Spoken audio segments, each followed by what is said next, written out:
Hey guys, got another video for you coming from Eric West from Hawaii Real Estate.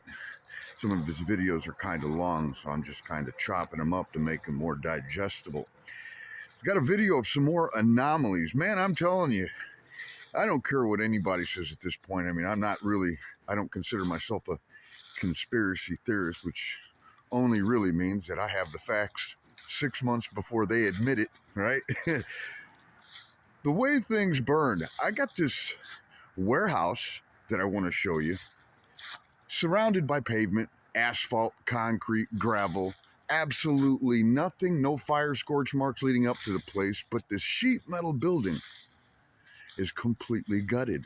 And I think it's interesting because there's some sort of a surf scuba shop or something. And I thought, okay, they have oxygen tanks, probably bottles in there somewhere, maybe, right? And I noticed those garage doors are actually collapsed inwards instead of blown outwards. And it just doesn't make sense. It's like something was set on fire on the inside, burnt really hot, and their sheet metal outbuildings just randomly just burnt to complete ash with wooden 4x4s just laying around them unscorched. Check it out.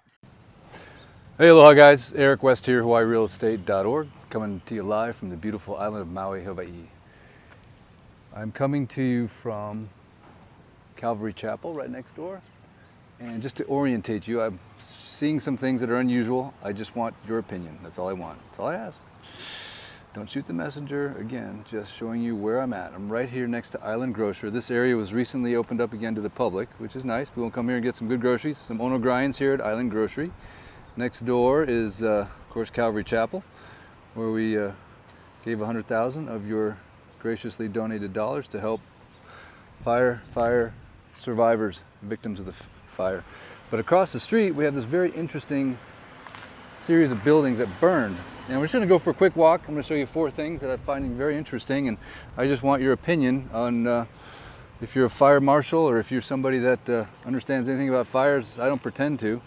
But I just find this curious and interesting. So you have obviously a concrete cinder block building here with a metal roof, metal siding, and obviously the building next door is fully intact, no structural damage, no fire damage whatsoever.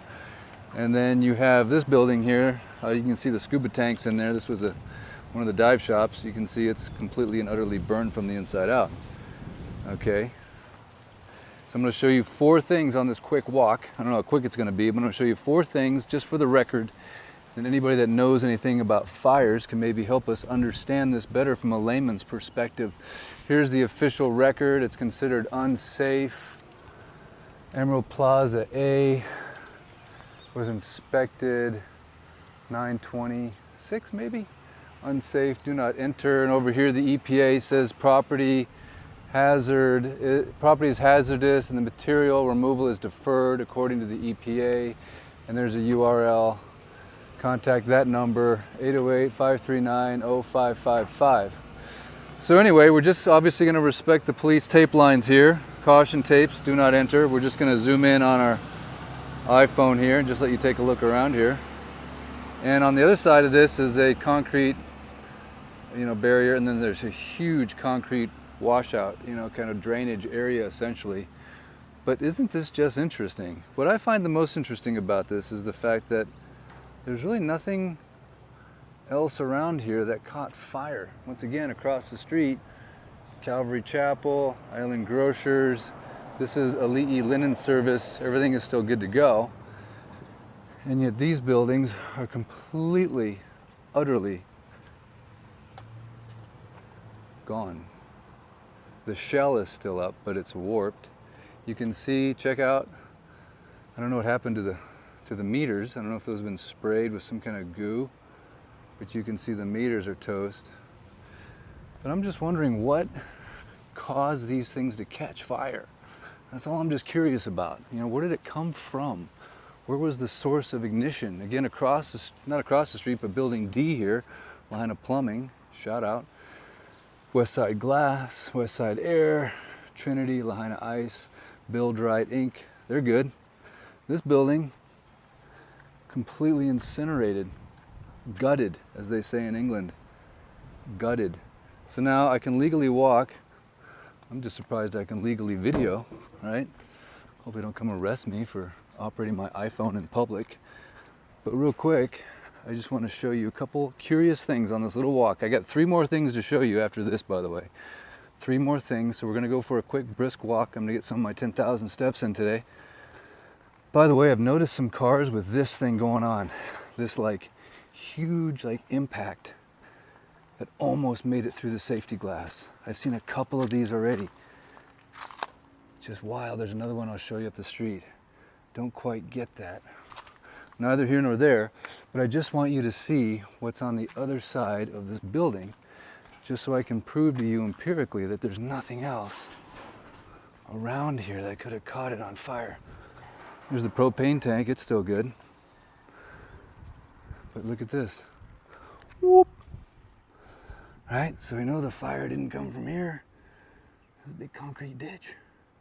Now this was on fire down below. You can see this is scorched. So the fire went along here, but not a lot of fuel. So what caused these buildings, these particular buildings, to go up? I don't know the answer. Again, just curious, right? Don't shoot the messenger. I never said microwave or do or conspiracy this or that or the other. I am just pointing the camera at what happened, and I'm asking for public input, thoughts, how it's possible. How did these buildings catch fire? They're metal. Last time I checked, metal isn't like super flammable, right? Do you ever go on like a campfire and, you know, hey honey, bring some sheet metal along. We're gonna roast some marshmallows. That's just not the conversation. Okay, so I got a few more things I want to show you. I got to walk. You know, it's funny, my wife just took off, Lisa, bless her heart, the better half, and she took the one wheel with her. And I'm like, hey, the one, but she was practically in Kaului by the time she left, so I'm huffing it. But again, it's not about me, it's all about you guys and Maui. So here we go, flowers and leis, body and balance, got the Emerald Plaza, Williams and Associates. We got the meat place up here. I think they're still around, right? So shout out, shout out, shout out. Got some Holly Zen, got some Valley Isle kombucha, some tropic water. These are all good, man. Can you see the quality of the fit and finish of the buildings? They're good, right? Just nothing, right? No burn marks, nothing. Totally intact. All good. Just want you to get a sense for it. Alchemy Maui. Bistro, sourdough, and kombucha. Sorry, that's what I meant to say. Okay, stay with me here. Old Bob's Car Care. There we go, Bob. Thank you, sir. Moving along. Still no burn.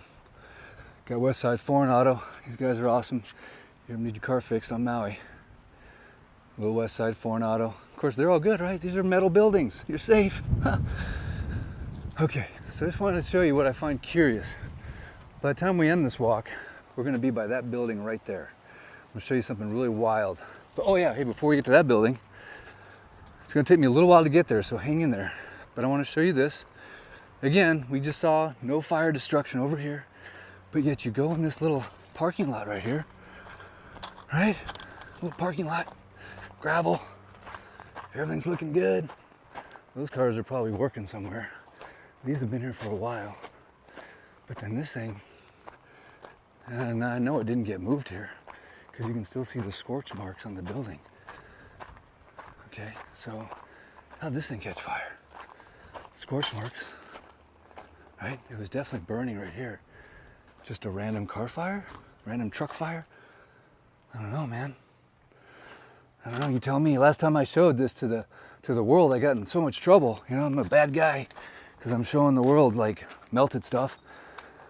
Again, maybe I'm just an amateur. Maybe you're a fireman out there, a fire marshal or an arsonist specialist or some kind of government official that says, hey, Eric, this is how it works. There's these large embers that just fly around and just randomly car bomb, you know? Okay, I'd probably believe you. but maybe not, you know? So as he pointed out, them vehicles have been sitting there since the fire. Those that haven't been moved there, nobody just parked their car and got out and left them. They're still there. It's interesting. how you can have a row of vehicles in a building completely untouched, and then one specific vehicle just gutted out. And I thought that was interesting, that impact mark on that window, like something zapped it. I don't know what to tell you guys, but I mean, I'm convinced that these people were attacked, and now they have you distracted with that money laundering scheme that they call the war in Ukraine. And now we're funding both sides of the war in Israel. Man, I'm telling you, we're losing our country. I don't know. I mean, that's just trying to be me being optimistic. I actually really, in my own personal opinion, believe that it's already lost. But right now, there's a lot of things happening at once, and everything that you see right now being pushed through these mainstream headlines are just a distraction. Wherever they want you to look, turn around and look the other way, man, because they're trying to direct your attention away from what you should really be looking at, kind of like how you use a laser pointer with a cat. And the sad thing is, a lot of us are dumb enough to follow their direction. We should keep our eyes on Maui. I've got some more videos coming. We'll holler at you later.